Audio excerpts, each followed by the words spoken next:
வணக்கம். நீங்கள் பார்த்துட்டு இருக்கிறது சிம்பிள் ஃபின்லாக். ஸோ இந்த சேனலில் ஃபினான்ஸ் சம்மந்தமான எல்லா இன்ஃபர்மேஷன்ஸும் ஷேர் பண்ணிருக்கோம். ஸோ ஃபினான்ஸ் சம்மந்தமான இன்ஃபர்மேஷன்ஸ் தெரிஞ்சுக்க நம்ம சேனலை மறக்காமல் சப்ஸ்கிரைப் பண்ணுங்கள். ஸோ இன்றைக்கி வீடியோவில் என்ன பார்க்க போகிறோம் அப்படின்னா, பிஇ ரேஷியோ. மியூச்சுவல் ஃபண்டில், ஸ்டாக் மார்க்கெட்டில் பிஇ ரேஷியோ அப்படின்னா என்னென்னா, ப்ரைஸ் ஃபார் ஏர்னிங் ரேஷியோ. அதாவது ஒரு ஸ்டாக்கோட இப்போ கரண்ட் டோட்டல் ப்ரைஸ் என்ன, அது எவ்வளோ ஷேர் ஹோல்டர்ஸ், அதாவது எத்தனை ஷேர்ஸ் வச்சுருக்காங்க அப்படிங்கிறத வச்சு டிவைட் பண்ணி வர அந்த ரேஷியோ.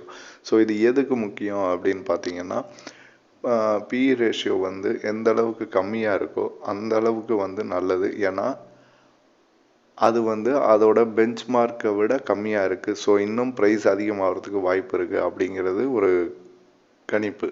ஸோ அது ரொம்ப அதிகமாக இருக்குது பிஇ ரேஷியோ அப்படின்னா, அந்த ஃபண்டை வாங்கினா அதுக்கப்புறம் எவ்வளோ க்ரோவ் ஆகும், இல்லை அதுக்கப்புறம் டவுனில் வந்தால் நம்மளுக்கு லாஸ் ஆகுமா அப்படிங்கிற இது இருக்குது. ஸோ அதனால் பிஇ ரேஷியோ கம்மியாக இருக்கிற ஸ்டாக்கை வாங்க. Subscribe to